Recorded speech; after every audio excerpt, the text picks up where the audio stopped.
Hello dear viewers, কি খবৰ তোমালোকৰ? আশা কৰিছো তোমালোকে ধুনীয়াকৈ প্ৰিপাৰেচন চলাই আছা। তোমালোকৰ বহু কেইজনে আমাক কমেন্ট সেকশনত সুধিছিলে যে স্যাৰ আমাৰ কাট অফ কিমান যাব পাৰে, ইয়াৰ ওপৰত এটা ভিডিও বনাব লাগে বা লাষ্ট ইয়াৰ অৰ্থাৎ 2025 চনত কিমান কাট অফ গৈছিলে। এতিয়া তোমালোকক মই ভিডিওটো আৰম্ভণিতে জনাব বিচাৰিছো যে ভিডিওটোৰ শেষত তোমালোক মই পিডিএফটো ক'ত পাবা তোমালোকক জনাই দিম। প্ৰথমতে তোমালোকে এটা কথা জানি লোৱা যে প্ৰত্যেকখন ডিস্ট্ৰিক্টতে, ঠিক আছে, প্ৰত্যেকখন ডিস্ট্ৰিক্টতে কাট অফ কি থাকে, বেলেগ বেলেগ থাকে, ঠিক আছে। গতিকে তোমালোকে ধুনীয়াকে ভালদৰে চাব লাগিব, ঠিক আছে, যে ক'ত কিমান কাট অফ গৈছে। আৰু এইবাৰে যে ইমানখিনি কাট অফ যাব তেনেকুৱা নহয়। পৰীক্ষাত যেতিয়াহে চোৱা কুৱেশ্যন যদিহে কি হয় বহুত বেছি টান হয়, আৰু কুৱেশ্যনৰ পৰা যদি বহুত বেছি টান হয় তেতিয়াহ'লে সাধাৰণতে যিটো কাট অফ এইটো কমকৈ আহে, ঠিক আছে, কাট অফ কমকৈ যায়। আৰু যদি কুৱেশ্যন পেপাৰখন সহজ হয় কাট অফ বেছিকৈ যায়। বা এনেকুৱা ধৰণে যদিহে বহুতেই পৰীক্ষা দিয়ে, ঠিক আছে, পৰীক্ষাৰ দিয়াৰ অৰ্থাৎ পৰীক্ষাৰ্থীৰ সংখ্যা যদি বহুত বেছি হয় তেতিয়াহ'লে কাট অফ অলপমান হাই যোৱাৰ চান্স থাকে, কিন্তু পৰীক্ষাৰ্থীৰ সংখ্যা যদি কম হয় কাট অফ অলপমান কম যোৱাৰ চান্সটো থাকে। গতিকে বহুত কেইটা ওপৰত নিৰ্ভৰ কৰে।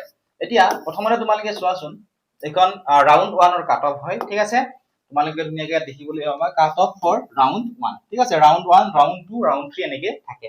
এতিয়া তোমালোকে চোৱা এইটো কি দিয়া আছে, ইনষ্টিটিউট নেম বিলাক দিয়া আছে, যেনে চোৱা DIET Barpeta Howly, normal school Howly, BTC Chenga, BTC Howly, Bajali teachers training college Barpeta, Ataur Rahman college of education Barpeta, Barpeta BT college, ঠিক আছে। আৰু ইয়াত তোমালোকে চোৱা, কাৰণ তোমালোকৰ বহুতেই বুজি নোপায় এইখিনি, ঠিক আছে, বা যিসকলে ধৰা এবাৰ প্ৰথম পৰীক্ষা দিছে তেওঁলোকে বুজি নাপায়।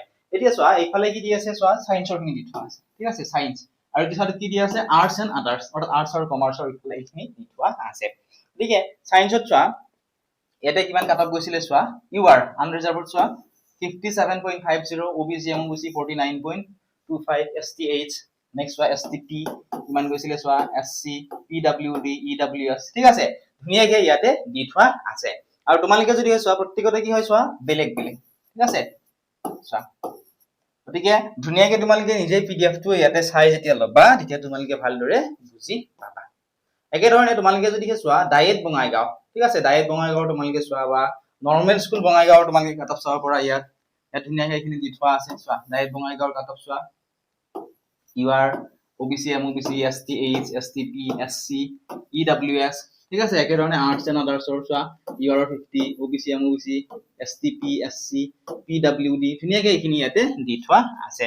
গতিকে ইয়াৰ পৰা তোমালোকে এইখিনি চাই ল'বলৈ পাৰিবা, ঠিক আছে, ধুনীয়াকে তোমালোকে এইখিনি চাই ল'বা। এতিয়া চোৱা গোটেইখিনি কৈ থকাটো মোৰ পক্ষে সম্ভৱ নহ'ব, গতিকে তোমালোকে এটা কাম কৰিবা, চোৱা তোমালোকে এই নাম্বাৰটো লিখিবা 9954174571। এই নাম্বাৰটোত তোমালোকে এটা হোৱাটছআপ মেছেজ কৰিবা। কেৱল মেছেজ কৰিলে নহ'ব, তোমালোকে কাট অফ বুলি লিখি দিবা, ঠিক আছে, কাট অফ লিখি দিবা, ডিএলএড কাট অফ এনেকে লিখি দিবা। তেতিয়া আমি বুজি পাম যে ডিএলএডৰ কাট অফৰ পিডিএফটো লাগে, ঠিক আছে, কাৰণ বহুত কমে বা বহুত মেছেজ আহি থাকে হোৱাটছআপত, গতিকে এনেদৰে লিখি দিলে আমি ধুনীয়াকে বুজি পাম আৰু তোমালোকক ধুনীয়াকে পিডিএফটো দি দিবলৈ পাৰিম, ঠিক আছে। আশা কৰিছো তোমালোকে ইয়াৰ পৰা অলপমান হ'লেও উপকৃত হ'বা। গতিকে ভিডিওটো লাইক কৰি দিয়া, আৰু কোনটো টপিকৰ ওপৰত ভিডিও লাগে তোমালোকে আমাক জনোৱা, আমি সেই টপিকটোৰ ওপৰত নেক্সট ভিডিওটো আপলোড কৰি দিবলৈ চেষ্টা কৰিম, যাতে তোমালোকৰ কোনো ধৰণৰ অসুবিধা নহয়, ঠিক আছে, আৰু ধুনীয়াকে তোমালোকে পৰীক্ষাটো দিব পৰা আৰু পৰীক্ষা তোমালোকৰ ভাল হয়, লগতে তোমালোকে চিটটো পোৱা।